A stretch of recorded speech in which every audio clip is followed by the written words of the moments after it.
with the angle of the hook, when you go to set that hook, the jig's going to rotate. So with the angle, it's going to drive it right up into that lip.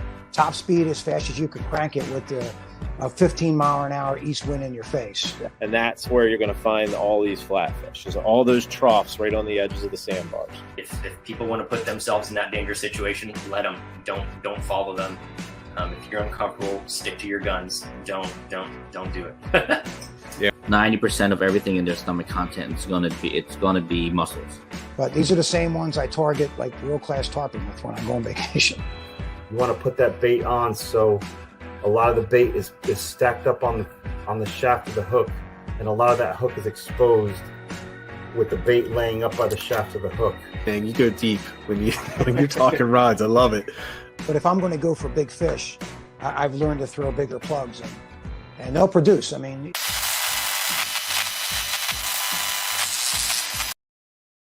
All right, everybody, welcome to Fat Dad Fishing Show. My name is Rich, and we've got an awesome live stream for you tonight. We're going to be joined by Jim Hutchinson from the Fisherman Magazine. So everybody that fishes Delaware, New Jersey, probably New York as well, you have seen Jim on social media. You've seen his videos, you've seen his reports, and he has definitely put himself forward as one of the people to talk about conservation, protecting our fisheries. And that's what we're going to talk about tonight. Before we bring Jim on, let me just bring on the co-hosts. So we have Ed and we have John the Mayor Creeley. Hey, I'm still alive. Yeah. So just to give everyone just a real quick heads up, Ed is going to kind of be fairly quiet tonight. He is getting over an illness that kept him out last week, and he's still a little under the weather. So he's going to be making sure that we don't miss comments in the chat. So look, this is going to be a stream where while Jim's on, make sure you're asking your questions. Take advantage of it. Interact in the chat. Talk to each other if there's conversations that you want to have. But you know, the best thing you can do right now is let's just soak it up, get involved in the conversation, and we're going to jump right in. We're going to bring Jim on, and we're going to start talking about protecting our fisheries. Jim, welcome to the stream. Good to be here. I appreciate the invite. Yeah, it's. I've always wanted the person who needs no introduction, and we have it for the fisheries that we all fish in the New Jersey, New York, Delaware area, which is where most of the viewers are from.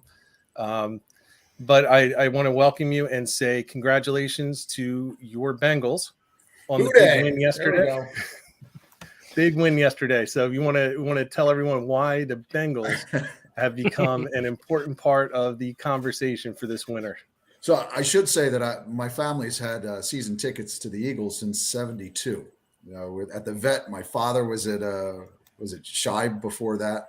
Yeah. But my stepbrother, my kid brother, we've been together our parents have been together for 30 years. But Clark, he went to my high school, Southern Regional High School in Manahawkin. He was an outstanding tight end for Rutgers during those special years. And at 37 now, he's going to his first Super Bowl as the long snapper for the Cincinnati Bengals. So I couldn't be more excited for the kid. And my voice is still a little damaged from last night's game. That's awesome. Number 46, correct? Number 46, yes. Yes. Yep. Great game. And man, it was unexpected for a lot of people. I actually thought they were going to win the whole time. Well, I'm glad you did. I actually thought it was going to end up exactly how it ended up yesterday with both games. So I didn't bet anything, but when Mahomes threw that interception and then the Bengals marched down the field and then and Burrow puts it down right in I was like, oh my God, Clark's going to be on the field for the final play again. So I was standing out in the kitchen while everybody else was in the living room. I couldn't get too close. Yeah. Just amazing. Yeah. You got to stay back just in case. Either outcome, you need to stay back and keep some room around you. Yeah.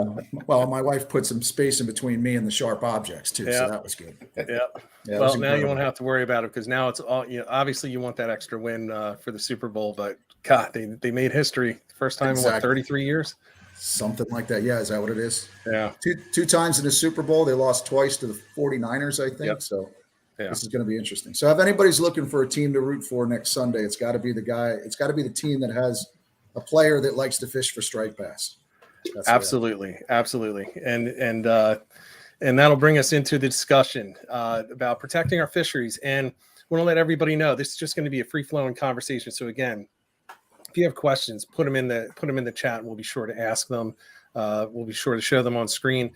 But striped bass has to be the first bit of this conversation because it's funny. It wasn't back in the 80s so much, but it turned into kind of the big dog of the fish to target in the New Jersey, New York area.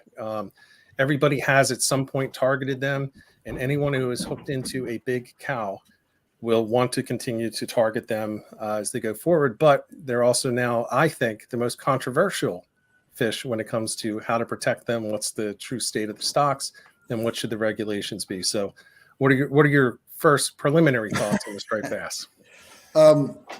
So I'm 54 years old. I grew up on Long Beach Island. In fact, half my family's from Ocean City. My grandfather was a captain out of Ocean City. And I know the story that for all the trips that he ran for a variety of species, the frustrating thing for him before he died in the 80s, actually it was probably around 80, 81, was that he had never caught a striped bass. And I didn't start targeting them myself until the summer of 1990. And that's because the guys that I knew in the 70s and 80s who targeted striped bass, I would have called them the Sharpies. They knew what they were doing. They were penning herring. It was a difficult fish to catch. For me growing up in the 70s and 80s, fishing for stripers was hard. That's the way I saw it. So like a lot of people, when I got involved in targeting stripers in the summer of 1990, it's just led me on that course ever since. I think looking at the charts to show where the stocks were, where the young of the year recruitment was, I don't think we should be ringing the alarm. Oh my God, they're going to the route of the dodo bird. It's time for concern, but I have a little bit more faith in the process here in terms of conserving the future of striped bass than a lot of people. And I think we're really just bound at this point by recruitment, which is a lot of what we can't control.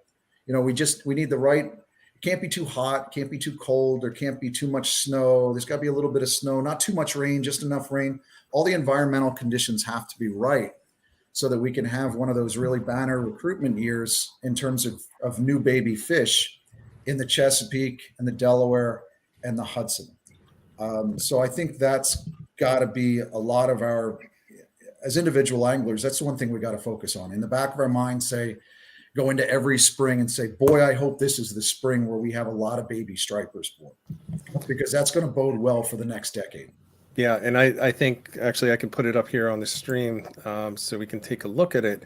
You look at the data behind it, and here's the biomass and the recruitment for the striped bass, and it goes back into the early 80s. And you can see, if I'm reading this correctly, if I recall how to read this, basically the blue area is the total biomass of those are the big fish, big female fish. Yep. And then, right, it's focused just on the cows. And then you have the recruitment is basically the reproduction cycle of the fish and how many are coming out of the spawn each year.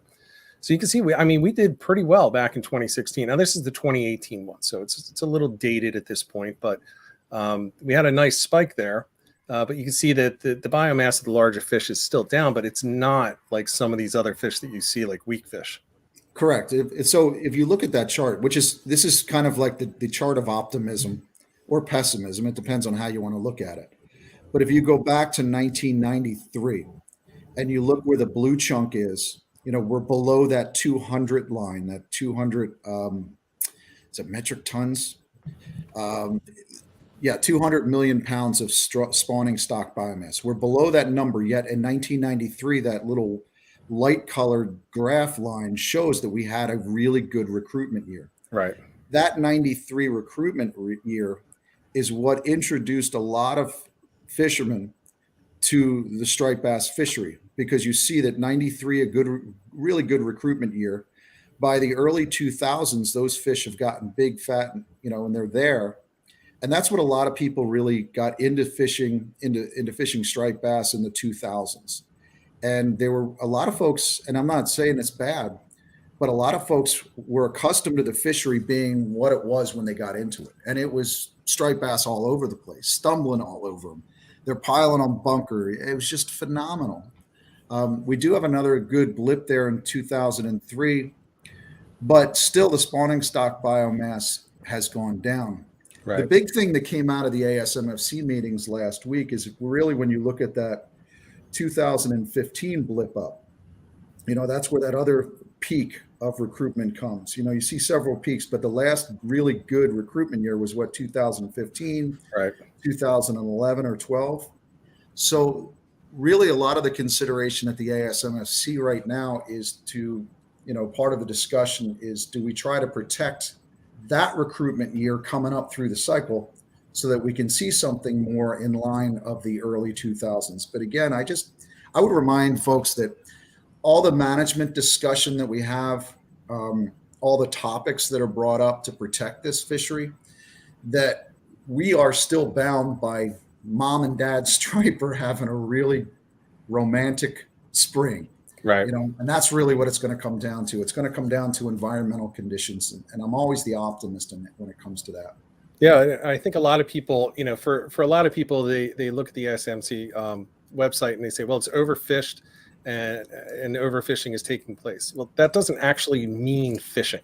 That's correct. It's a good point. It really points to the harvest, whether or not the stock is able to keep up with what's it called, the minimal or the maximum yield, sustainable yield, the maximum sustainable yield.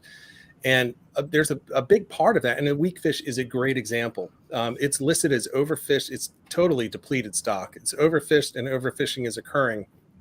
But the reality of it, and they'll tell you, the people doing the research, it's not humans that are doing it. It's spiny dogfish, it's dolphins, and it's most likely, I hate to say, striped bass are the ones that are absolutely decimating those stocks. But then you throw on top of that environmental issues. So the temperature is too high. The bunker has been swept up by omega, so there's not enough food. All of those things go into whether something is overfished or overfishing is taking place. And I think that's an important distinction that people have to make. So overfished is what we used to refer to as a term of art. Overfished, it sounds scary and it sounds dangerous and it brings fear to fishermen everywhere. And in many ways, some members of the environmental industry, I charge them with using that word to scare the crap out of people. But you made a good point, because let's say, for example, let's take a look at that 250 million pound line. If striped bass are below that line, they're theoretically considered overfished. Right. Now, let's say some statistician someplace at NOAA Fisheries said, oh, you know what? I just found an error in my formula. I need to move that 250 line down to 200. Sorry about that. Now you move it down to 200, and in an instant, because of a statistical formula, now the fishery is no longer overfished or overfishing. Right. Now, I'm not saying we should do that with striped bass. I just want people to realize that overfished is a word that means if the statisticians have a number and the biologists say we're not at that number, we're under the threshold, we're overfished. Right.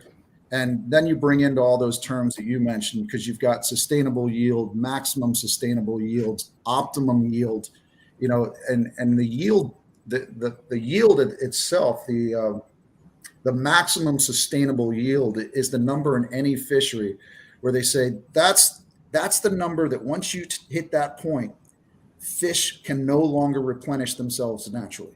So you never want to go to maximum sustainable yield. So what they do is they try to bring it down to a point where you find an optimum yield, something it's a good benchmark under that, because then you can take fish out of the system and it'll still replenish itself. Taking striped bass off the table for a second, when you get to fisheries like black sea bass and fluke and porgies, they don't have that same game fish, sport fish, in many ways catch and release component to it. Right. Folks are going out to catch black sea bass to bring them home to eat. We need to find a really nice sweet spot in terms of what our yield is going to be.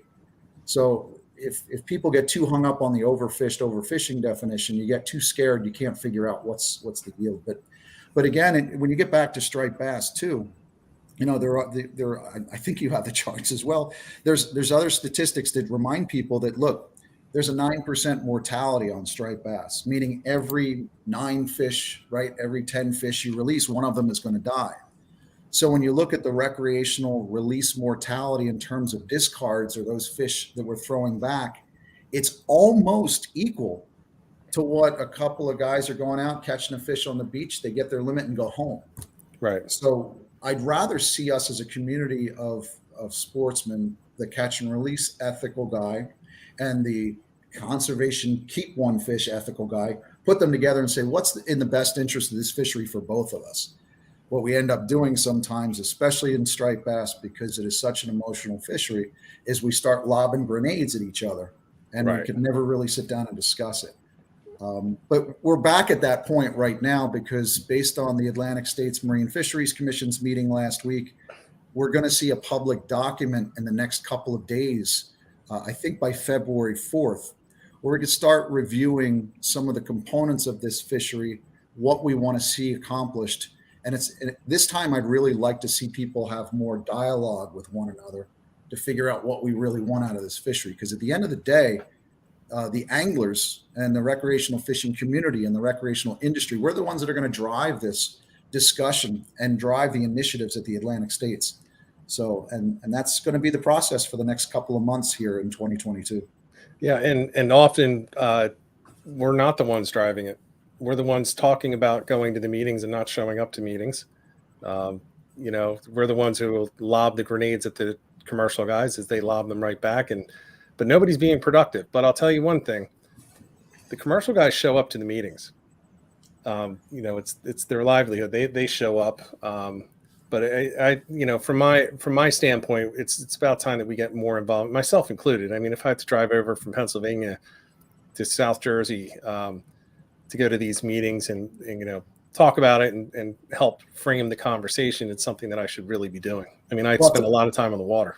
I'll tell you what. So focused on striped bass, when this public information, it's not a public information document at this point. It's going to be the actual Amendment 7 that's going to be available for public comment. People in Pennsylvania, there will be a meeting in Pennsylvania, a public hearing, and that's where people should read the document beforehand.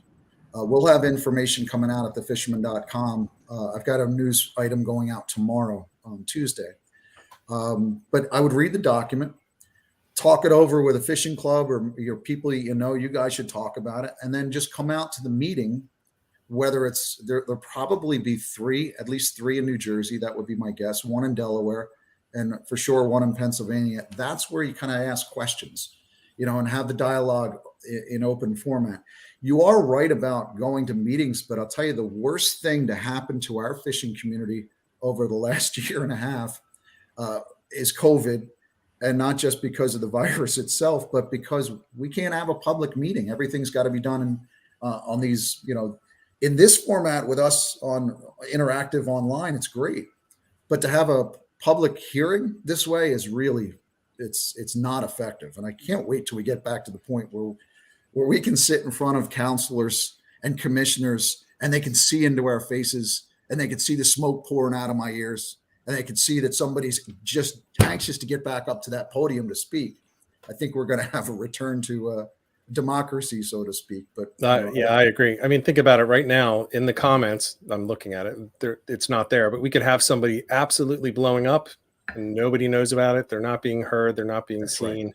Can't see their faces. And that's how a lot of these meetings are. I was surprised though. You can't even, so they do the meetings on WebEx, I believe. It's the worst format. But they don't talk about the New Jersey Marine Fisheries Council. Yeah, right? But they don't put out the videos.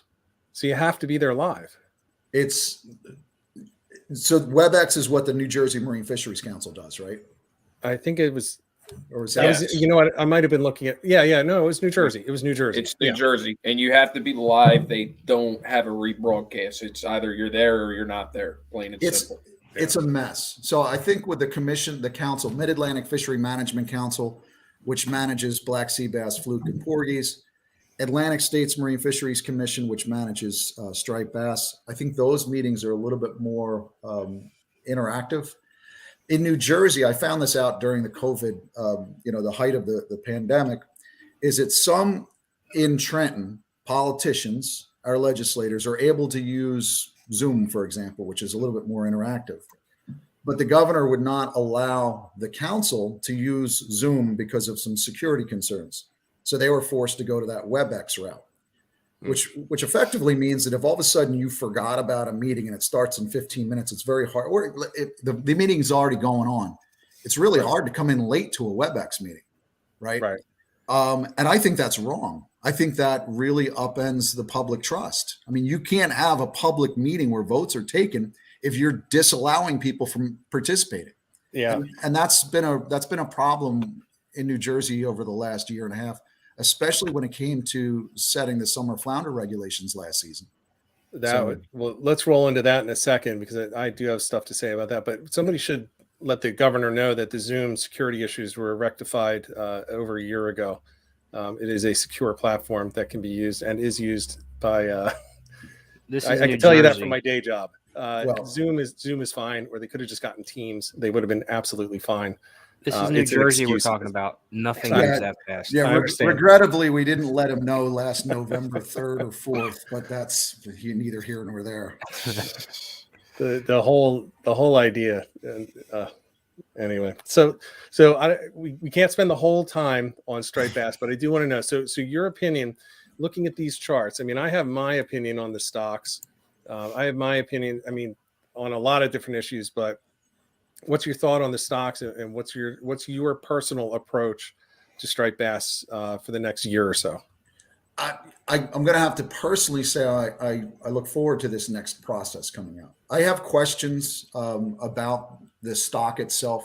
We're doing a lot of research with Gray Fish Tag Research, and we've put, I think, 15 or 16 satellite tracking tags in some jumbo striped bass in the last 3 years.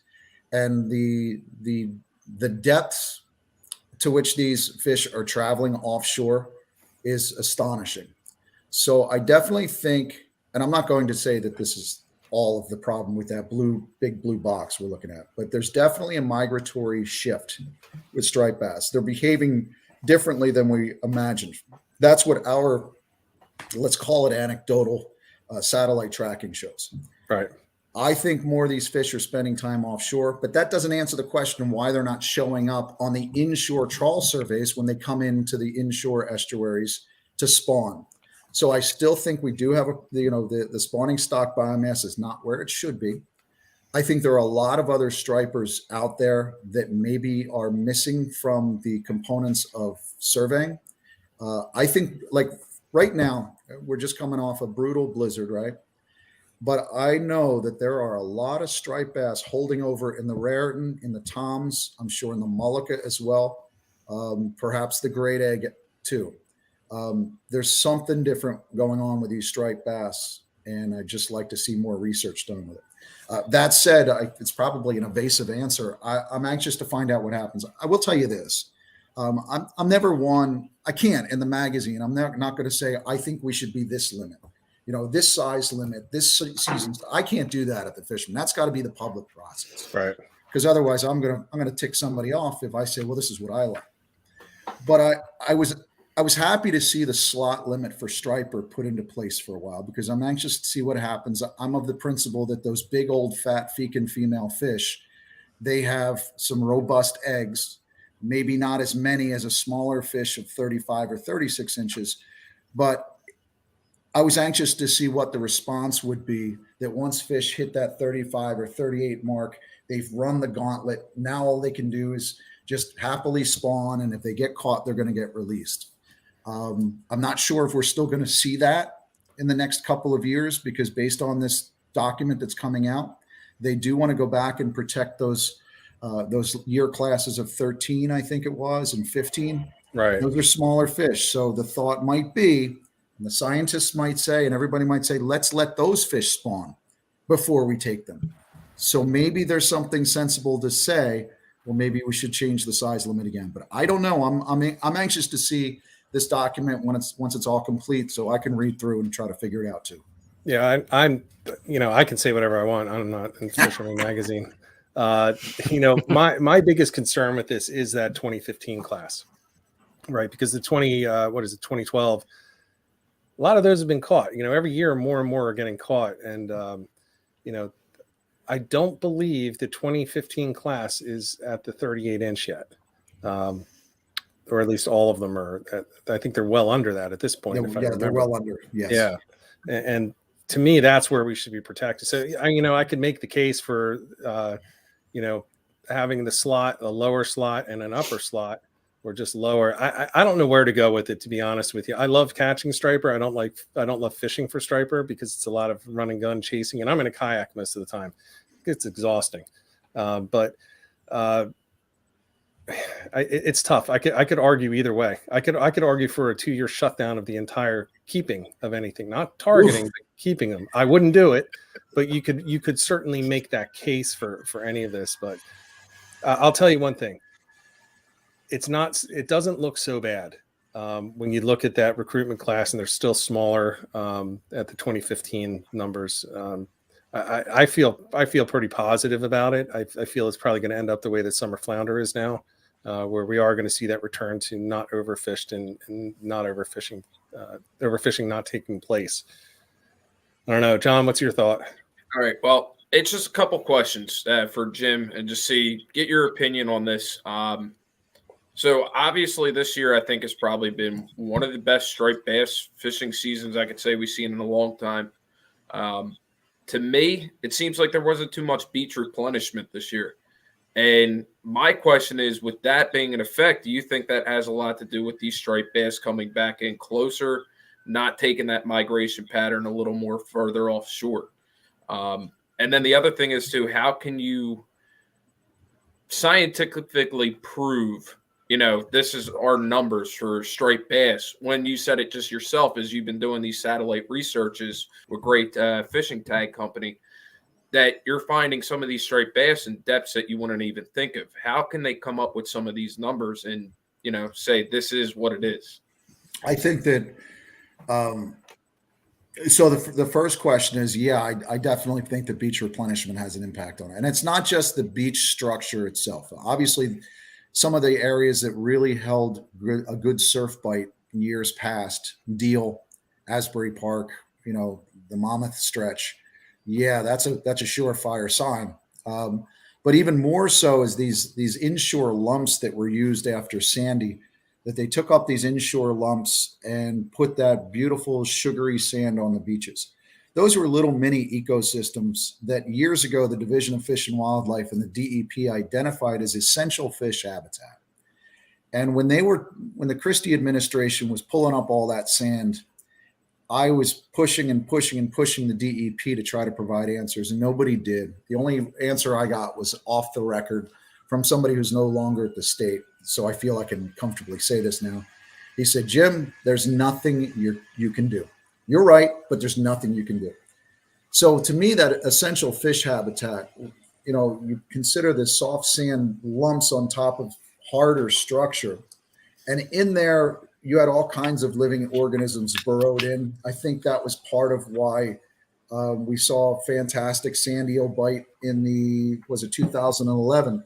I think that structure held sand eels and all kinds of critters. There were grasses growing up there. So I think that naturally brought stripers a little bit more in and held them on that structure. And then if that bait escaped and moved to the beach, I think that's why there's a better bite. So to give you a perfect example, we had a pretty good run in the spring at the Jersey Shore. Yet if you go out farther east in Long Island, guys were like, the fish aren't here. I'm not catching them. That must mean they disappeared. And that goes back to that great research that says, well, if these couple of fish are any indication, when they left the Jersey Shore, they traveled beyond 3 miles and you never got them. So then to answer that question as far as, well, how do you trust the science? It's the best available science. They've been doing this for a long time. They're doing what they can. So, I mean, I have to buy into the science as a fisherman and as a conservationist. I have to buy into it. I do have some questions. But when it comes to striped bass, I still go back to that chart and look at it and say, let's remember that we're talking about spawning stock biomass. And unless somebody shows me indication that those fish are spawning offshore, they're spawning inshore in the Hudson and the Delaware and the Mullica and the Chesapeake.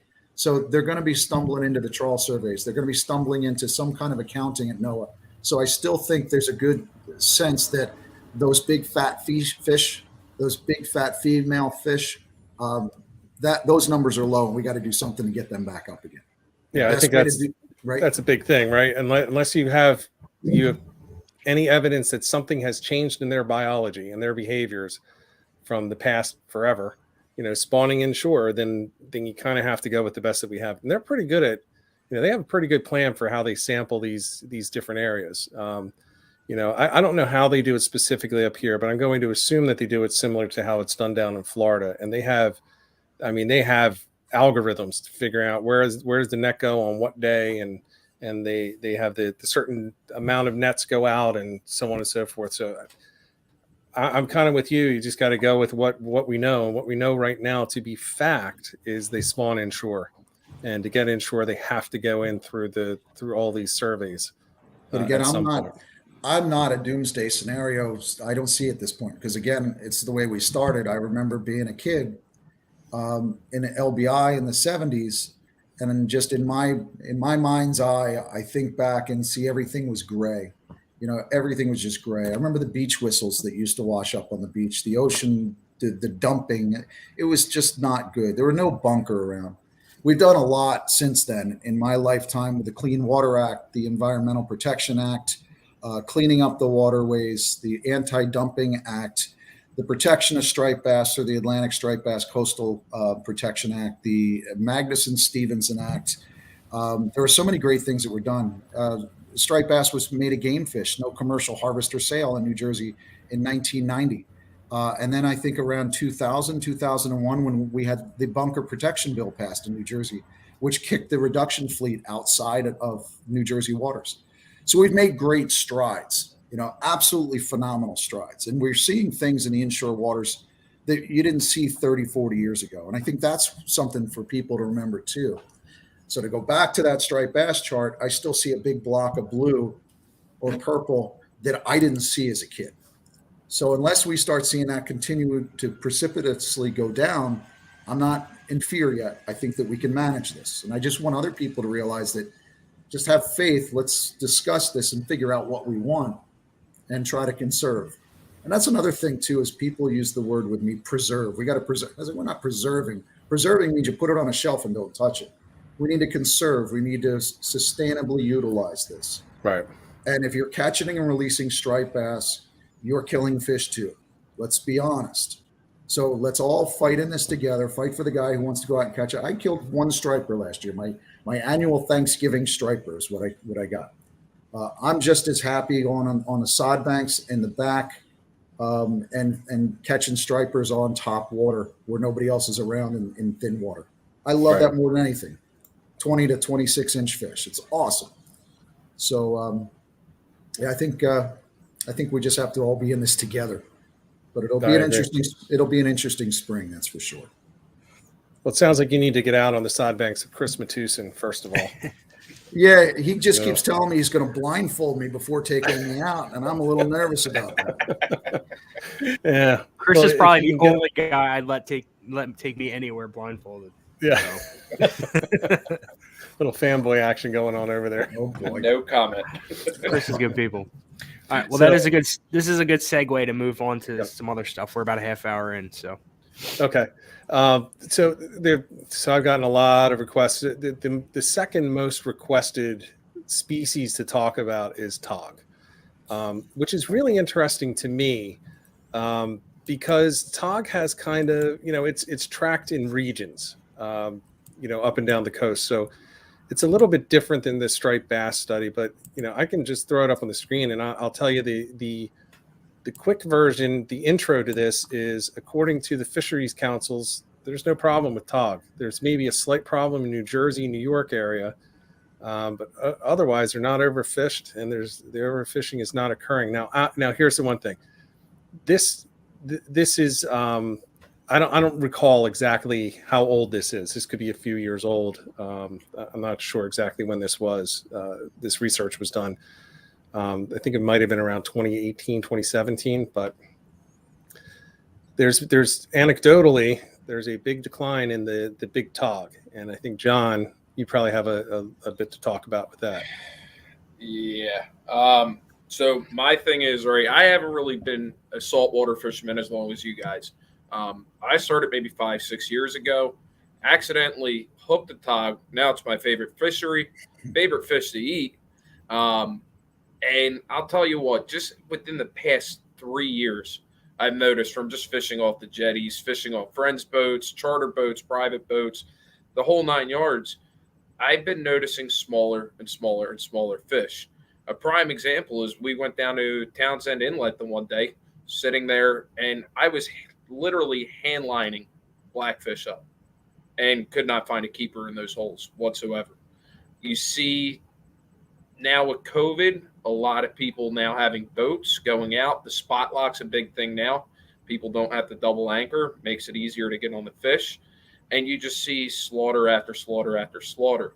Another thing is a lot of people don't understand the growth rate of these fish. They're very slow growing fish. To get to our New Jersey limits, to me, I feel it is being overfished, because now this is one of those fish that wasn't really targeted for a very long time. Now all of a sudden everybody wants to go after it just because of how good of a fight it is, how good of an eat it is. To me, I mean, I'd like to hear your input on this, because I feel like there's not enough studies, to be honest, about blackfish. John, you bring up a really good point when you use the term overfished, because it gets back to what we said. You know, we go with this overfished or overfishing terminology, as you see on the screen. So in statutory terms, the fisheries managers look at a stock, and if it's below the number, it's overfished. And overfishing occurs is if you're fishing at a rate that's going, what is it? How's it go? It's the rate. You can have an overfished fishery, but you won't necessarily have overfishing, right? So you can be overfished because you're underneath the target. But if the stats show that as long as you stay at this limit, we're going to go back and we're going to reach the overfished line, you don't have to have overfishing. But then you have overfishing occurring is all of a sudden if you're catching more than you're supposed to get back up to that line. So it's all statutory mumbo gumbo. But John says overfished because he's using it as a term that says, look, I think this fishery is biologically overfished. I think we're fishing them harder and greater than we should, which is a really good point. Now, I hear from some people who are really good tog fishermen that are concerned because of all the things that you recognized. You know, I got a Minn Kota trolling motor a few years back. It was probably the most effective tool I've ever had on my boat. It's just amazing. It's a game changer. And when you see these longer shafts offshore now, these guys, you nailed it. Where togging was really, boy, it was like a graceful art. It was a science to get that double anchor. To be with somebody who knew how to anchor up over a snag was just amazing. A lot of yelling and cursing and screaming between captain and mate, but it was amazing. So now that you can just go out there and it's gotten so easy or much easier. Yeah, I think that's had an effect. You damn tog jig makers too have had an impact too. I mean, that's really changed things too. Yeah. You know, you're able to go in lighter tackle. I find tog fishing for some reason to be just a little bit easier with the spinning tackle than it is with conventional. And I think it's a really tricky fishery. I think it's the most difficult inshore fish to catch. It has frustrated the heck out of me over the years. So I don't know where the science is going to go next. I'm not exactly sure when the next stock assessment for tog is. Keep in mind that when these fisheries managers have these assessments, sometimes they do a whole benchmark assessment where they bring in all the data, and sometimes they just do an update assessment by crunching numbers. I'm anxious to see I don't know when the next benchmark assessment is for blackfish, but I have heard the concern from a lot of folks who are finding it difficult to go to the snags they knew and find good fish. You know, let's also be honest with the technology today too. The AIS has made it a lot more challenging. The automated identification system. Any federally inspected vessel now has to have that AIS. So what does that do? I mean, it was originally for the government put this in place, tracking ocean-bound vessels, tracking the container ships and tugs, and getting an accurate look on who's out there. But once these party boats had the AIS, it became very easy for somebody to open up their computer one morning and go out and look at the numbers on their computer and find out where the big Jamaica was sitting for a few hours. So a lot of these captains have stopped going to their secret snags because they don't want to burn them out. So I'm going to play devil's advocate and wonder, in some ways, if we have a lot more tog out there, they're just on snags and patches where we just don't know where they are. And the guys who are really good fishermen have some really good snag logs.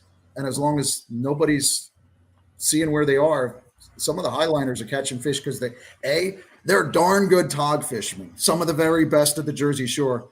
And B, they're going to places and making sure that nobody's following them. Nobody knows where they are. I don't know the answer. I'm anxious to find out, at the next assessment. But John, I'm with you. I hear the same thing. People are telling me they're just not here in the numbers they were before. Not the big fish. I honestly, I think it is exactly what you said. I think the party boats are not going to the same. They're just going to the same spots. And I witnessed this winter out on one. As soon as we pulled anchor, because we weren't catching anything, the one behind us moved up and took our spot, and we went up to one where another boat was just before. So you're moving around to the same spots. All the party boats are sharing the same spots, but then you go back and on Facebook, you see a 12-pounder. It's like, well, nobody got a 12-pounder on our boat, but it's a private boat that got the 12-pounder. Look, it's still fishing, right? It's still fishing. So, I mean, I know that Jamaica too had a 15-pounder 2 weeks ago. Yeah. And what was it? I think it was the Dauntless had a 15-pounder last week. So they're still there. But again, we're still fishing, right? You're not guaranteed of getting that personal best. The one change that I've seen, and I started at the Fisherman in 2002, a big change that I've seen is a lot of tog fishermen, really good ones, are letting all those big fish go. And it's really been beautiful. I mean, I'm seeing these guys saying, we got to let these big fish go, recognizing that they're a slow growing species. And that's something that's happened not because management told them to, it's because a lot of guys feel it's the right thing to do. So trying to keep those 8, 7, 9-pounders for the table, but letting those double-digit fish go, and that's pretty cool. Yeah, that's one thing I could say is it's for me with noticing the decline, and like I said, it's actually one of my favorite fish to eat. I'm not going out there killing all these fish anymore. I've actually set limits for myself, because I hope that they'll go by something similar to these limits that I'm actually setting for myself. But if it's a slow day, you're darn right. I'm going to take the one fish because it's, again, one of the only fish I'm going to eat. I've caught in crap before because, again, I pulled up a 15-inch tog, 110 feet of water that was tagged. Well, the guts were blown out of it. It's sitting there. It was dead in my hands after I pulled it up. Unfortunately, I'm not going to let a dead fish go that's legal and let it go to waste. But, again, it's be damned if you do, damned if you don't, too. So, well, I do think they're out there, and I think a lot of the really good, look, on any given party boat, they might work a snag for a quick period of time, catch a few fish and move. And sometimes people think, why, we're leaving this spot for whatever reasons. Well, a lot of fishing is trying to keep things secretive, and that's more so in tog than anything else.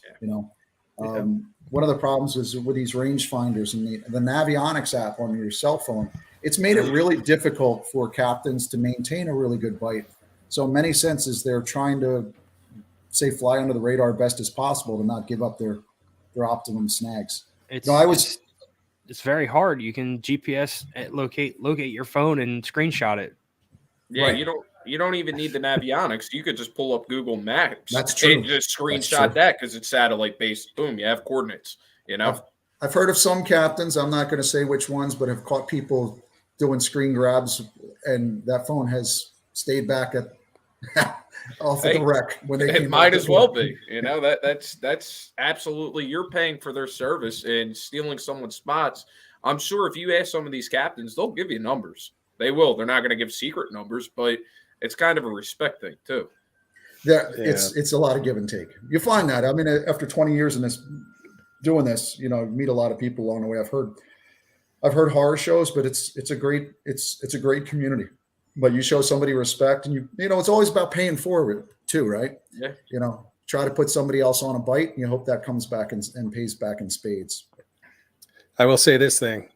the navionics is not accurate for a lot of the backwaters.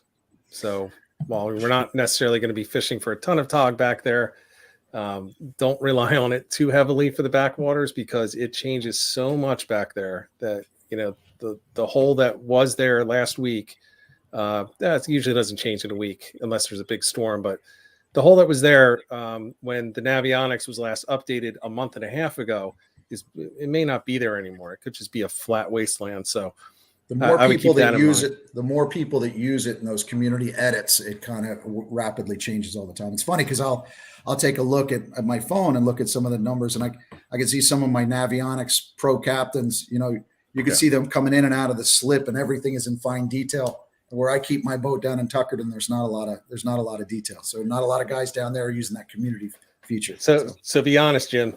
Have you turned off your community feeds so that you're not feeding your information back like I have? Let's say I just don't know how to use it.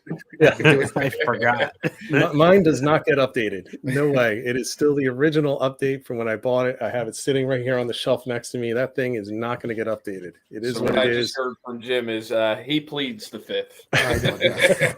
So you keep your boat in Tuckerton. Are you a Barnegat Bay guy or a Great Bay guy?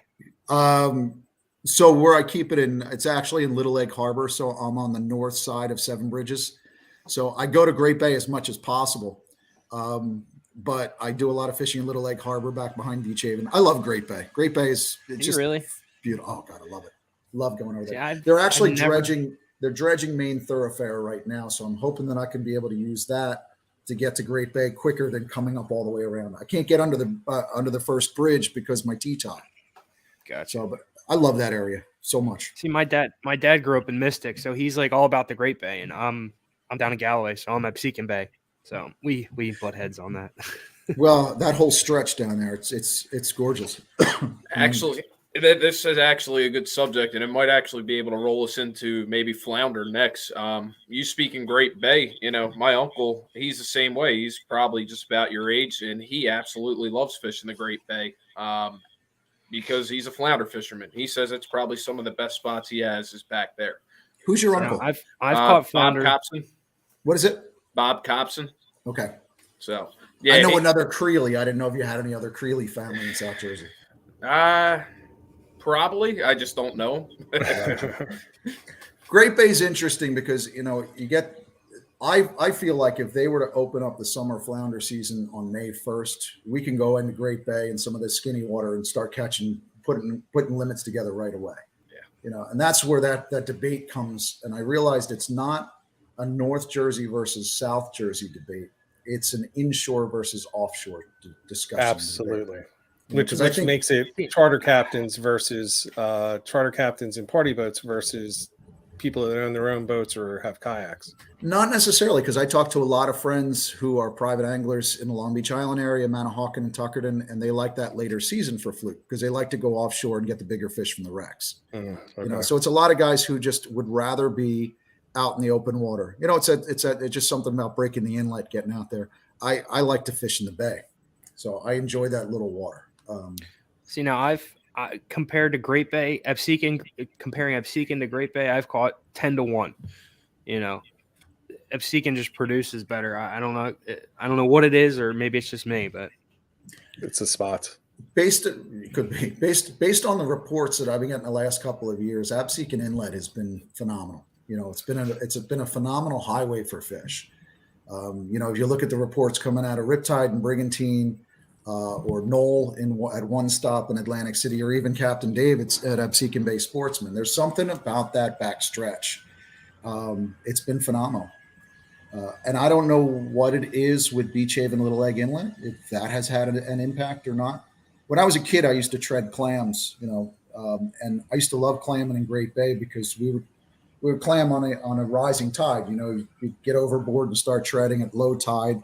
And by the time the water got up to your neck, you were done for the day.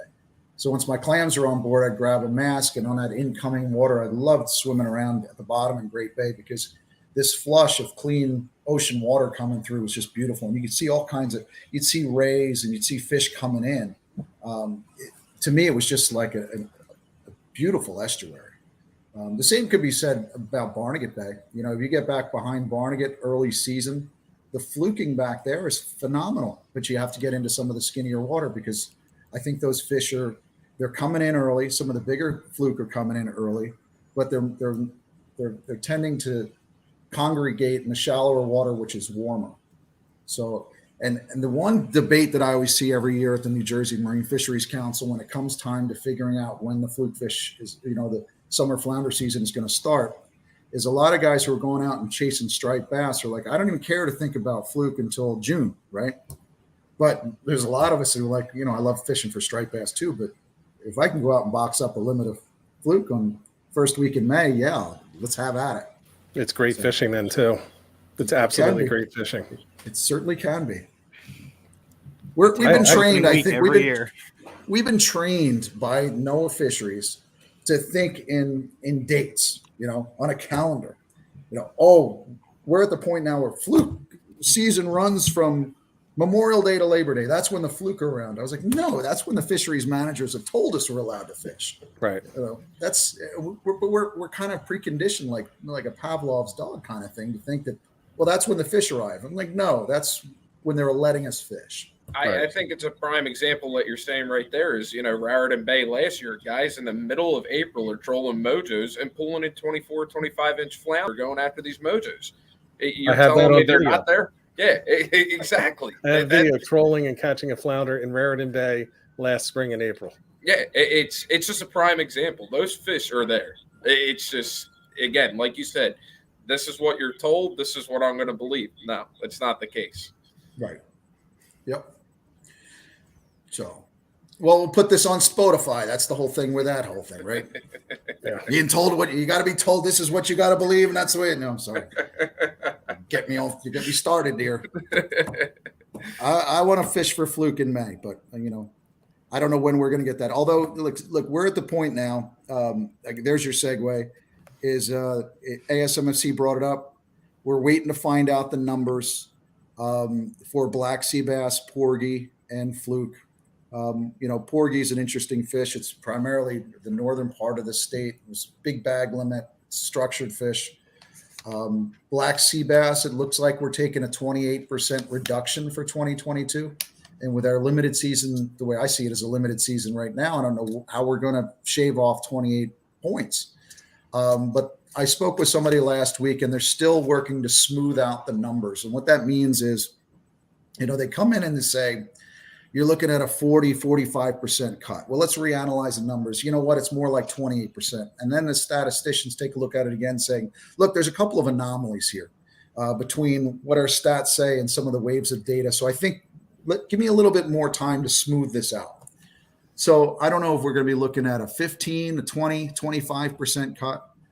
And how are they going to be able to meet out those cuts in New Jersey? You know, it could be a matter of taking a few fish away from that 15 fish bag, knocking it back to 10. Do we go from 12 and a half up to 13 inches across the board? What will that give us? And then there's another thing. It's like, okay, we have a 2 fish, which is essentially bycatch allowance in the summer. Are we going to have to remove that so that we can have a spring and fall winter fishery on black sea bass? And I think that's one of the things we're going to be looking at in the next month or so. Mid-Atlantic Council will meet in February, and then the New Jersey Marine Fisheries Council meeting is March 3rd, I believe. And that's where a lot of this debate and discussion will get finalized. And in terms of summer flounder, we do have the opportunity to liberalize this year. I don't know how much. We're waiting to find that out. You know, and then it's going to be a discussion of, do we add a few days at the beginning? Do we add a few days at the end? Do we do a little combination of both? And then there's still this discussion in the state of New Jersey is a twofold discussion. One of splitting the state, which I used to think the Northerners and the Southerners had a different perspective, but I now think it's inshore versus offshore. And I don't know how you do that. You know, I have a season opening earlier for the inshore in the back bay than in the offshore. But, you know, there's a lot of components too to a discussion about a slot fish. You know, you talk about, we talked about striped bass, the big striped bass or the robust breeders. That's the same thing with fluke. Yeah. So if we're only catching the jumbo fluke and we're catching 3 jumbo fluke to go home with, aren't we doing damage to the spawning stock? So is there a sense, can we do something where we have something in the middle? You know, can we take a couple in the middle and then 1 trophy? So this all has to shake out, because again, all these statisticians have to crunch all these numbers, and it's like an accordion. You know, if you want to stretch out the season a little bit more, you're going to have to narrow your bag and you're going to have to increase your size. And if you want to lower your size, or we're going to have to shrink your season a little bit. Yeah, So, I'm all good for a slot on fluke. And if you want people to be able to keep a trophy, make it, once a year. You can get 1 fish over 25, make it like a striper bonus tag type of thing. Only you can't renew it. The only way I don't agree with that, though, is, you got to keep in mind that this is the bizarre part. I was like looking at some of the comments, and folks are talking about commercial. So in theory, the commercial guy brings back his fish. He weighs it at the dock. He's got a tax record on that. And there's somebody sitting back at NOAA adding all these weigh-ins. And once the weigh-in hits the threshold, he gets on the phone and says, "You guys are done. Stop fishing." Right. Now, we can't do that in the recreational community because we're not tabulating all of our catch. We bring it in all kinds of different places, catch it from the beach, have our boat in our backyard. So they go on numbers and they say, and to keep you under, let's say to keep you under 1 million, and your number is 1 million. And let's say the average keeper is 2 pounds. So you got to divide 2 into 1 million to figure out, how many fish you're actually going to be able to keep. Well, then how do we do this then and keep them under that 1 million number? Well, the way I determine this, if we allow people to fish for 60 days, they can fish for 60 days on a 16-inch limit. If they go to 70 days, it's got to go up a 1/2 inch, and you go, the more you go. Once you get into tags, then you're getting into, now they're going to ask you to pay some more money, and you're going to have to, apply for a tag. This is still, to me, an open resource. It's an open public resource. The conversation comes around about licensing and everything like that. And it's just, to me, that's a debate for another show. But if you were to have a trophy, it would have to be coupled with your regular limit, so that you'd have, let's say, 2 fish from 16 to 18 inches, and then 1 fish over 18 or 1 over 20. Right. If I throw that out and say, can I do this? Then some statistician says, "Let me get back to you. I'll tell you how many days you can fish." So, and that's where all that, that shuffling comes into play. I don't even know if we're going to be faced with that. I don't know what the New Jersey Marine Fisheries Council is going to come up with, but I expect we'll find out later on this month. And I hope certainly by March 3rd, I think that's the meeting. That's typically where this gets finalized for the season. Right. And that's generally when, I think this was a question earlier, what are the 2022 limits? That's generally when we start getting the limits, is March. Cool. So we'll get the bluefish. We'll see what's going on with that. Fluke, that was up there. It's coming back. It's looking pretty good, pretty healthy to me. It's not overfished. There's no overfishing. The numbers are going in the right direction, but I guess, like you said, with anything with statistics, you can make it say whatever you want. You can look at both sides. You can make an argument for anything, essentially. There's some other comments in the chat. I want to just let everyone know we're going to really keep this. We're at about an hour right now, so we're not going to be able to get to everything. I see questions about winter flounder in there. That's a whole other issue to talk about. Sheepshead. Jim, can we do a couple minutes on Sheepshead? I really want to make sure we talk about that. We can keep going until my Bengals voice goes. I'm still good. Okay. Okay. We'll keep going then. I love sheepshead fishing. Kind of stumbled into this a few years ago. I'm not very good by any means, but they started to show up more behind LBI in Great Bay and all those particular areas. I wrote an article last year about sheepshead because I'm looking at my bookshelf over here. I went back into some old books and reading about old fisheries like sheepshead, and I wonder how much of our resurgence of fish like black drum and sheepshead is more related to water quality improvements, the return of oysters in certain shell fisheries, and also certain old school management techniques that haven't existed since the 40s and 50s. I won't go into that too much. But so now sheepshead is becoming a much more viable fishery in New Jersey, especially in Atlantic and Cape May County. And I know a couple of the guys, and it looks like one of them's watching right now, who's some really good sheepshead fishermen. But I've talked to some guys who said, look, we need to have limits in place because I'm concerned about sheepshead. Let's put a bag limit. Let's put a size limit in place. And I'm all for that, but I have to stop folks and say, listen to me. If you don't have a fishery management plan, how do you have some type of limit that you're going to come up with? Meaning that you have to have the scientists, you have to have the fisheries managers have a plan for this, have a goal and objective and stock assessment and figure this out. They've got to figure out what they want out of this fishery, out of the performance of the fishery, out of the future and the sustainability of it before we start saying, I'd like to have a limit in place. And it's not because I don't care about sheepshead, but it's because if you think about this, then where does it stop? That somebody all of a sudden just says, I think that nobody should fish for striped bass at all for the next 3 years. Well, right now, I'd tell you there's no science to support that. But if you take science out and say, I don't need science because we just did the same thing with sheepshead. Now we have a limit on sheepshead. There's no fishery management plan. There's no science. We did it with sheepshead. Now I want to do it with striped bass. Oh, and by the way, next week, I'm going to do the same thing with weak fish. And then I'm going to do it with tuna too. Right. So the topic isn't really the question should we have a limit on sheepshead isn't the real question. The question is, should we put together first of all, I guess, are there enough sheepshead in the area for us to put together a plan and to start monitoring it and invest the time, the dollars, and the focus into sheepshead? And then once we have that, then a couple of years, they do their first survey, they'll get an idea of where it is and whether it's healthy. And it'll take a few surveys, but that's really the first question. It's about putting the cart before the horse.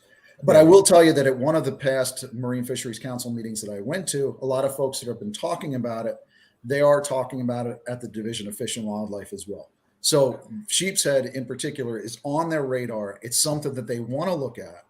So it is a discussion that we'll have.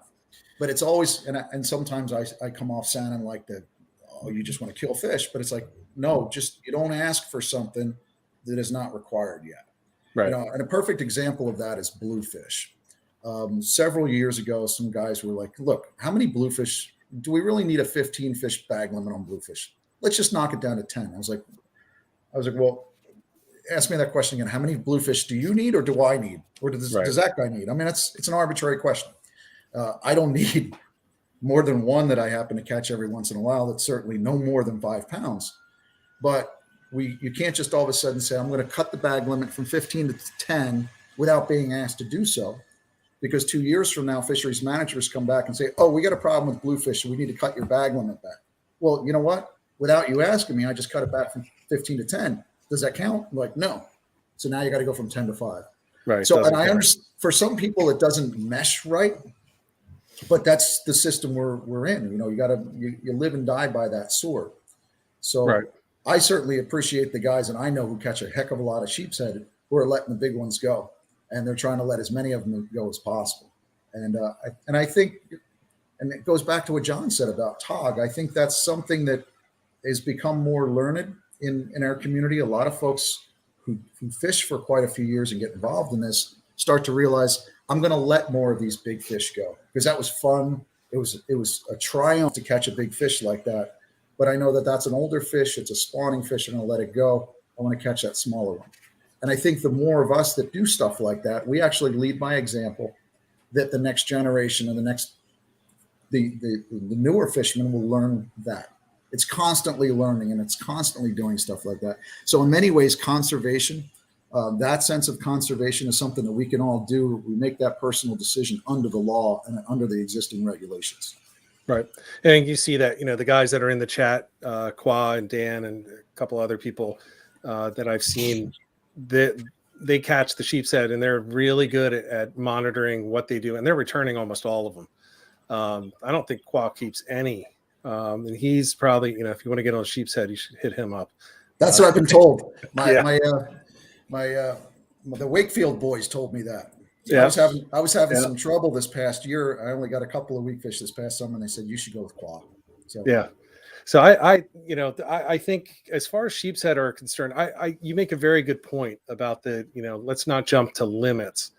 But I'll tell you this, after talking with Qua and Dan and several other people, I'd be willing to jump in and say, to your point, let's push to get them managed, or at least to get some research done on them, and let's figure it out. The one thing that we do know is there used to be sheepshead in these waters back in the day.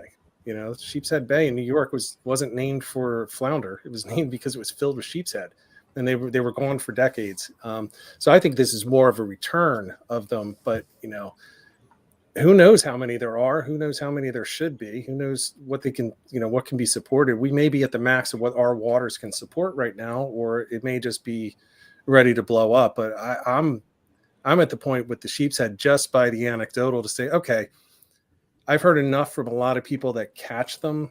I'll go out and try to lobby people to have it looked at. The lobbying, I think, comes in this. If people, and I know folks want to participate in a fishery management process, the good place to start is at a Marine Fisheries Council meeting to listen, but then to ask questions. And I think the question, and I'll try to remember to ask this at the next meeting, because they brought it up in the past that they want to look at sheepshead, I'll ask, has the council made any decision on moving forward with any type of management plan? And I think that's the big question to ask. Is there a fishery management plan for sheepshead? Is that something you foresee in the future from the ASMFC or the Mid-Atlantic Council or any of the other councils as that applies to New Jersey, and as a state of New Jersey doing anything to get a better understanding of the sheepshead population and what the fishery should look like? But those are questions, and I think people can get more of what they hope to get as a goal by first asking questions, right, getting those answers, and continuing to ask those questions. Right. So, I mean, I personally find sheepshead to be delicious. I don't catch big sheepshead, so that's good. Right. Right. So, but I mean, I definitely think I can't even catch one. I'm on that boat with you, Ed. So, but I think there's look, I love going out and playing catch and release with stripers. When the fall run was going on, my wife said, "I'll see you in December." And then she found out that she wasn't going to see me until January because we still had bunker busting bass in Island Beach in the beginning of January. But I don't keep many fish at all. One here and there, when I feel like it. But there's a sense of who we are as fishermen in many ways is to get yourself all prepared, do your due diligence, get your bait, you fuel up, you go out, you catch a fish, and there's this sense of reward, and there's just something that's inside of us, certainly inside of me, that I want to bring something home. That's why I go fluke fishing. That's what I enjoy. So if I go out and I'm targeting sheepshead, if I get into a bundle of them, I'm not going to put all of them in the box, but usually the first sheepshead I catch, if I'm going out targeting them, I'm putting them in the box. But again, I'm not talking about some of those giant ones that Danny Schaefer or Qua is catching. You get down into Cape May County, there's some jumbos that are being released, and God bless those guys for doing that. Yeah, I haven't gotten on one yet. I have to bum my way onto Qua's boat. I think we all do. Qua, so this stream right now is a bunch of people that are not really good at catching sheepshead yet. The tog and the fluke, the striper were good. Bluefish were good. Yeah. You know what? Whoever has a big enough boat or two small enough boats will just set something up and get out. Yeah, well, we may sink all the boats if we all get on. We got to be careful. Real quick, Jim. So weakfish has always been a popular fish. They're actually in a depleted status and showing a comeback. Wanted to talk real quick about them because people, you see here's a 30-incher that was caught, and then everybody starts targeting them again. What's your thought on the weakfish and the management of the weakfish stocks? So I do a weakfish seminar from time to time, and I still have a page from the New Jersey Division of Fish and Wildlife. It's probably 10 years old at this point, but weakfish is overfished. I don't recall if it's in an overfishing status. It might be, but the entire depletion, they have assumed the majority of the depletion is from natural mortality, predation from other species, natural factors. I don't know what to think. I know that I know that that's one of those cyclical fisheries. It's up and then it's down. I mean, I had banner years fishing with my father. My favorite day, I was thinking about this recently. The very best day of my life would be this. His dad and I would go out with a gallon of grass shrimp in the morning. We'd anchor up someplace back behind a LBI. We'd spend 3 hours catching 50 or 60 weak fish per person, and we just keep enough for dinner.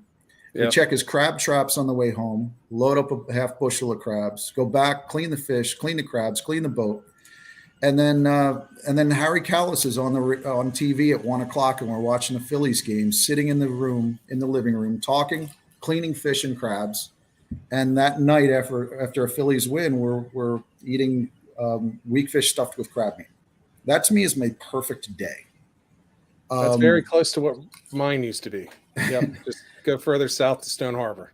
So exactly, but we haven't seen those banner days. We don't go grass shrimping for weak fish anymore. I've done it with Dave DeGennaro in the last few years. He's still catching a bundle of weak fish. They're still there. Yep. I think with the one fish bag limit, folks, look, whether you catch and release or not, there's something. If you're an exclusive catch and release fisherman, that's all I do. Well, that's not everybody, because with a one fish bag limit, people are not focused on catching weak fish the way they were 15 years ago.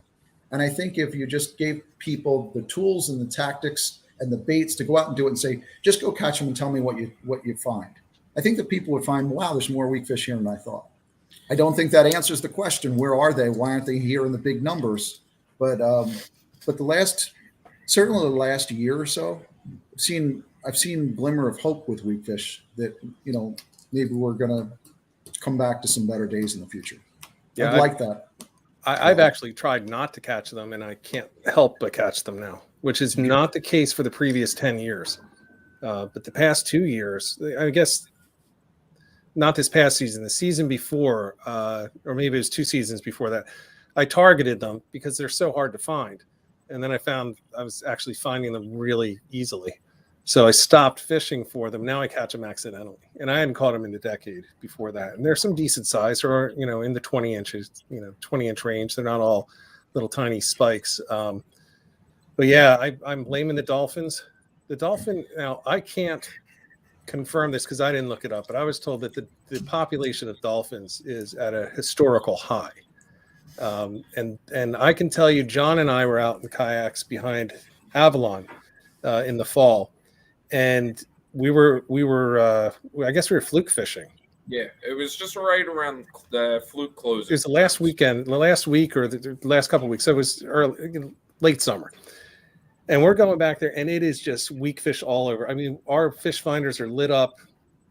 Every drop we're catching weak fish, small ones. And then you turn around and here comes the cavalry, and you can see pods and pods of dolphins coming in. And it was just a bloodbath. I mean, they were just going all over. They were blowing up all these schools. And we fished for a while. And when we went back, nothing. Yeah. I mean, they just cleaned it. There must have been 30 or 40 dolphins back there. Whereas in the past, when I was growing up back there 40 years ago, it was rare to see one dolphin in the back. And they're coming in pods of like multiple pods, but 30, 40 back there at a time. I'm blaming them for a big portion of that, and the dogfish. So there's nothing we can do about dolphins, right? But it goes back to when we started this conversation at the beginning, the Environmental Protection Agency, EPA, Clean Water Act, mammal protection. But I think our water quality is better than it was for us 40 years ago. And certainly the bunker reduction ban in New Jersey has brought more dolphins and sharks and whales, and it's really beautiful. So yeah, so if the dolphins are taking their share of the weak fish, it's just like, well, that's what we've got to live with. Yeah. You talk about spiny dogfish. You talk about a fisheries mismanagement plan of epic proportions. When was it? 2008, 2009, 2010, there was one particular environmentalist who wanted to protect the spiny dogfish because she was afraid that this beautiful shark was going to go extinct. Right. Now, so I grew up in Long Beach Island, so I count as some of my friends commercial fishermen. We've known each other forever. I know I'm told I'm supposed to hate these guys, but that's just not, it's stupid. But when they got their spiny dogfish fishery taken away from them in the early 2000s, the market dried up. They used to sell a lot of these fish overseas to Europe. And then when spiny dogfish, which is a prolific breeder, all of a sudden came back in such huge numbers, well, these commercial guys in New Jersey don't have the market anymore. It's not like they can just go out and kill all these fish and sell them someplace. They lost their market. The market dried up. So I sat around in a bar with a couple of commercial buddies, and I was like, let's come up with a brand. Can't we call them something? They call things Cape Shark. Can't we call them something, Jersey Shore Goodies or, angel fish? Let's just, because nobody wants to buy spiny dogfish. But I personally think that spiny dogfish has really had a serious negative impact on a lot of our fisheries, from weak fish to black sea bass, and anybody that's gotten piled on spiny dogfish while they're fishing for something else, to see how aggressively they feed, you start to realize how bad it is. And the other thing, and I'm certainly not calling for killing all the dogfish, but I think we see more cormorants now than ever in my life, and those cormorants are eating a lot of juvenile fish in the back too. And I think that's another situation. These are just some of the parts of the natural world I don't know how we deal with, but I remind people all the time that we are part of the natural world. We're part of the process. That's why we talk about yield. We talk about harvest, and we're trying to sustain something for the future. Not conserve, or not preserve. We're talking about conserving. We're talking about sustainable access, legal and sustainable access. And I think as long as we stay on that, we're certainly in better shape for tomorrow. Yeah, that's a good point. John is the resident enemy of the dogfish. He had it was attacking a skate that you had on. It literally came up in 85 feet of water to the surface, attacking what was on his line. Yeah, we were tog fishing on the Osprey right before New Year's, and literally me and the mate have never seen a skate pump in the rod. And it was actually a dogfish chasing the skate up, and they had the net ready. We were ready for this big old tog. Here it is, dogfish chasing a skate up. Yeah, just grabbing its tail, pulling on it. Yep. Well, I called it quits a year or two ago when I saw one taking on a top water plug while we were striper fishing. I said, "That's it. That's it." Does not surprise me one bit at all. I've caught the end of it. I've caught them in swim shads in the surf, and that's that started it. But I saw one take a top water plug, and that was it for me. Yeah. Time to retire for the season or move to another spot. That's why I can't fish the Cape May Point anymore. It's all dogfish. When you go for fall for striped bass, at least for me, if you use bait, you can catch nothing but dogfish there most of the time. And that that's a good point, a point to bring up about the striped bass and just how things have changed. You remember when the Cape May Rips was the place to be? Yeah, exactly.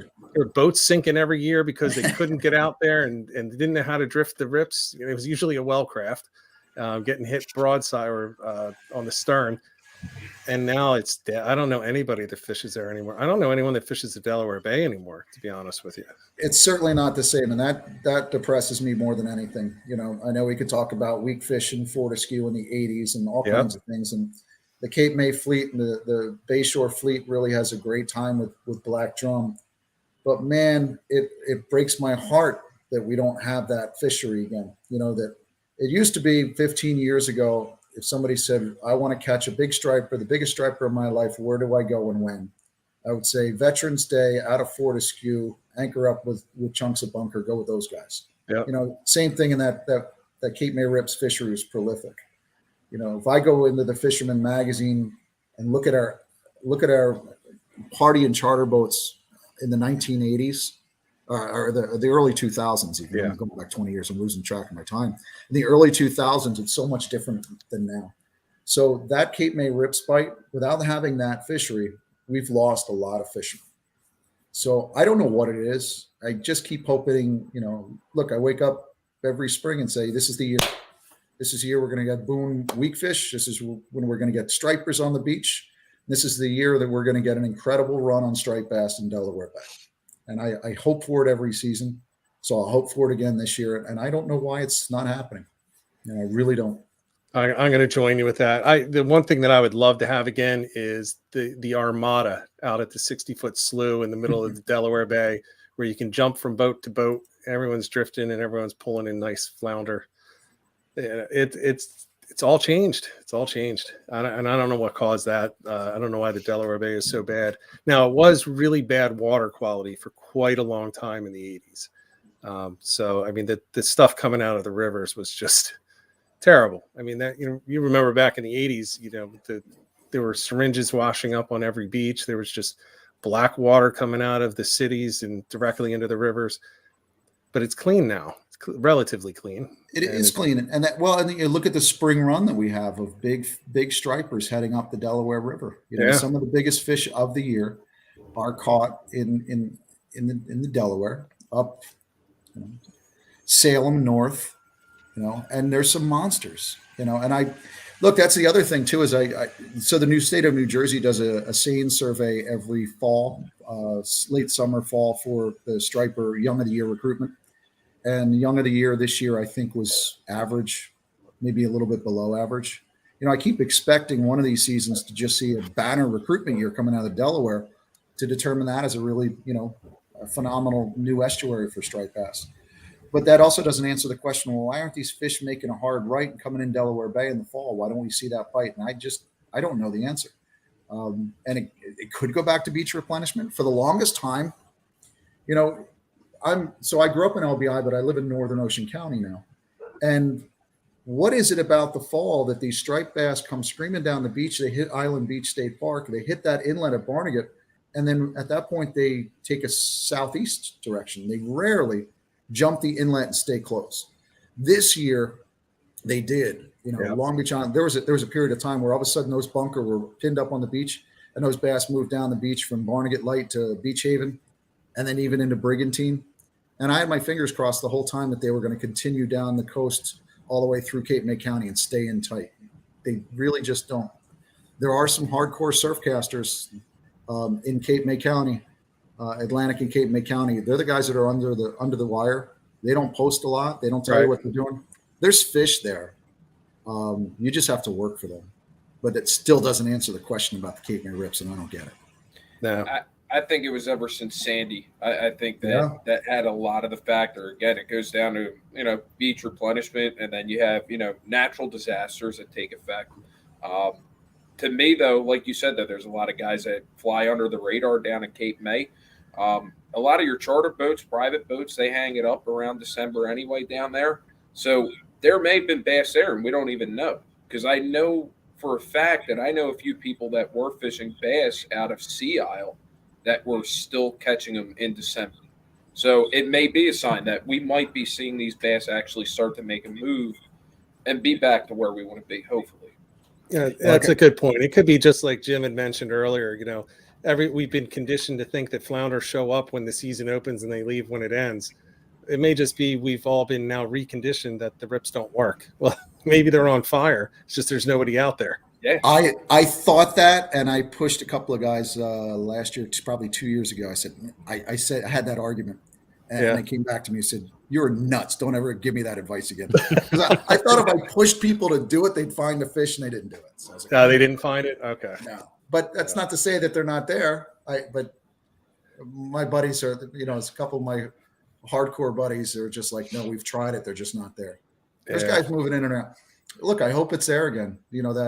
That bucktailing and eeling in the rips. Yeah, I would love it more than anybody knows. Or at least have a new spot come up. Maybe it's not the rips anymore. Maybe it's whatever other new structure that's in the area. It's something. It's just that, that was a legendary fishery or spot, and it's done. It's just gone. That was a big draw for Cape May County in striper season, and it's just gone. I think that's the one thing we all try to remember as fishermen too, is that, it's not about, it's one of those times where it's like, oh, I want to go out there, but nobody's saying that there's fish there. So I don't think there's any fish there. So if we got back into the environment of old school pre-social media days, and say, let's just try this. I want to try something. It's in my old fishing logs. I use my cell phone now as a fishing log. I try to take pictures on the beach, and it's not just for sharing the photos, but now I can go back in my cell phone and look at certain dates. I was like, because it's telling me the stamp where I was, so it's reminding me of what I'm doing. The biggest advice that I can give to anybody, a relatively new fisherman or younger fisherman, I'm 54, and I wish I had all the fishing logs going back to when I was in my 20s. So if you're in your 20s, keep a log. It could be in an Excel sheet or on a composition notebook. The date where you're fishing, the best you can remember of the conditions, the tide and whatnot, and what you caught and how. But if you start collecting that log now for the next 20 years of fishing, you're going to find that you have that opportunity to go back and say, I know people haven't said anything about this spot, but my logs show that it's a good place to try, so I'm going to try it again. I think all of us need to get back into that old school way of thinking, hunting and fishing, and not worrying about social media telling us where to do it, but go to where we feel, where we identify the conditions, or our old logs take us.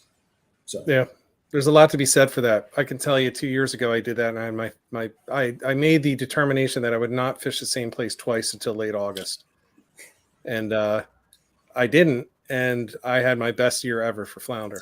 I mean, I was catching them from the Raritan down to the Delaware Bay, and every inlet, every backwater channel, every bridge in between, and because I decided I was just going to fish the entire state, and that's what I did. But it's a good point. And, I didn't really think about it that way, but that's exactly what I did. It didn't matter where other people were going or what they were saying. I had to go somewhere new.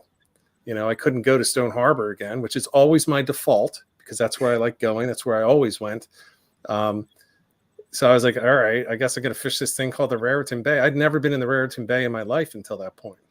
And then I slammed the flounder there that day. So it's a good point, though. Go back to the old style of fishing. And, when we were growing up, it was always, all right, we're heading out to 5 Fathom Light because there were bluefish there, at this time last year. And that's what we did. And that's a 20-mile trek, offshore with no GPS, just charts. That's what we were running. So New Jersey is an awesome state. I mean, I know it gets disparaged by a lot of people that perhaps don't know any better. And we can all complain about taxes and this and that. But it's an incredible state, and there's an amazing fisheries here. I was doing our fishing reports today, and I talked to Jason at Fisherman Supply and Point, and they took advantage of the snow day by going up Northwest Jersey and getting in on the ice fishing. Jason said he said they had to take the tip ups away because they were going down the whole time, so they started jigging and all kinds of fish. But if you go up to Northwest Jersey, there's the opportunities to catch muskie and salmon and walleye. The trout fishing in stretches of Sussex County is just absolutely gorgeous. If I were to take a friend of mine from somewhere else in the country and put him on the Flatbrook and say, where are you? I'm sure New Jersey would come about 48th or 49th on the list.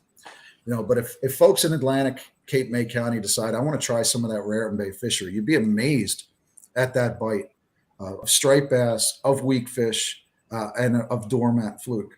By the same token, I tell people all the time, you got to get down there and try that drum fishery. Whether or not you keep a 60-pound drum, that's up to you. I'd rather keep a 20-pound drum. But to get in on a 60 to 70, potential of 100-pound drum on striper tackle and inshore waters, it's amazing. So, that's one challenge that, I really want to get back to my own bucket list in New Jersey.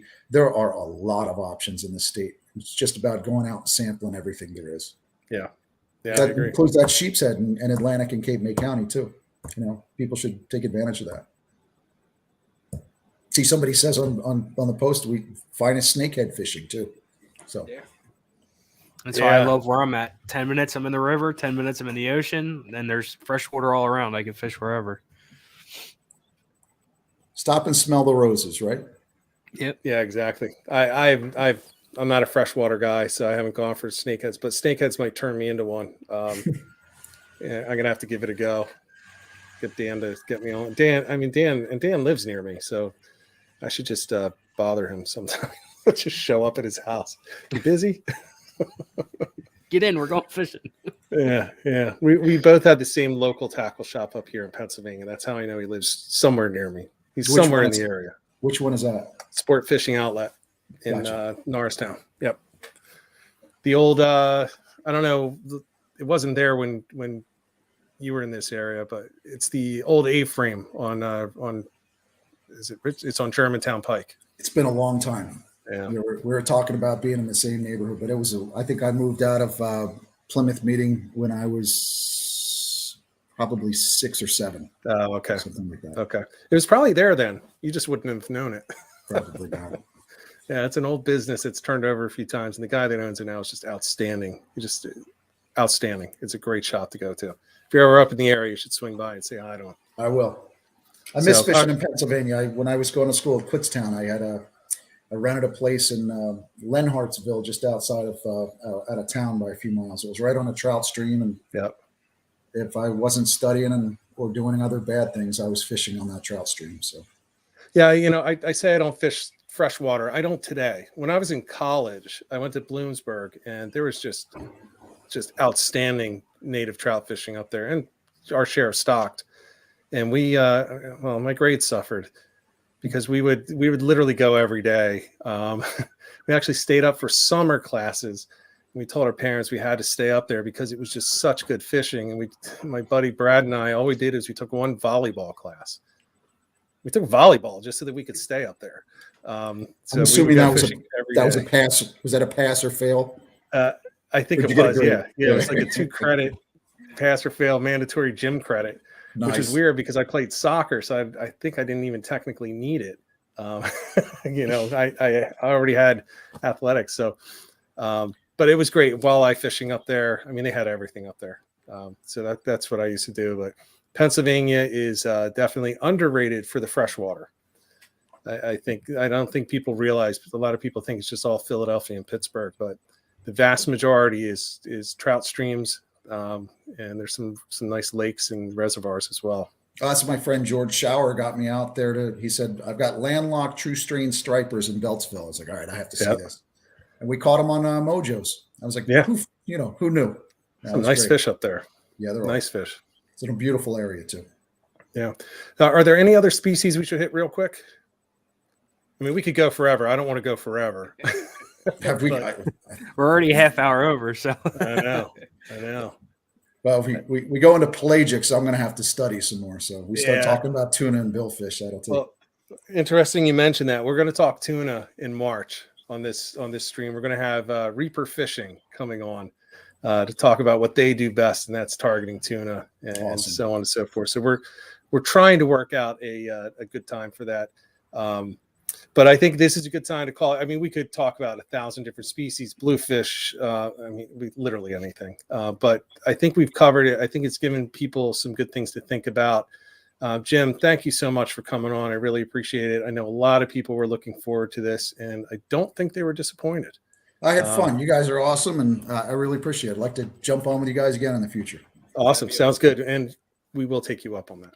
Good. For sure. Well, sounds like I need to jump on board with a couple of you guys for sheepshead instructions. Jump on with your best bet. There is going to be Qua, or Dan Schaefer. They're probably the two that I would recommend. If you want to jump on kayaks, that's where where we're going to come in. Although Ed does have access to a boat, so gotcha. Yeah, and actually, we do have another kayak in the making. So if you want to come out with us, you're more than welcome to. Oh yeah, John has an extra kayak. So get you on some kayak tog. That would be cool. I would like that a lot. Yeah, we definitely do that. Cool. Awesome. Well, thank you guys. With that, everyone, thanks for checking this out. Really appreciate it. We will get back to everybody with what's coming up next week. We will do a show, but we're still trying to figure out who has time to make it onto the show next week. But we'll be back. Pick up that latest February edition of the Fisherman Magazine's out too. Yes, and there is an article in there, as you see on the cover, that everybody that watches this channel should check out. Look at that. Look at that. How can you pass up any magazine that has a fluke like that on the front? Come on. Jumbo Fluke and Fluke Crumbs. That's the one that's getting me in trouble. I'm supposed to find out why I'm in trouble about Fluke Crumbs tomorrow. I'll let you know this week. Well, you're not in trouble with me. I appreciate that. All right. Thanks, guys. Everyone, thanks for gents. checking it out. And we'll see you guys next week. Take it easy. See ya.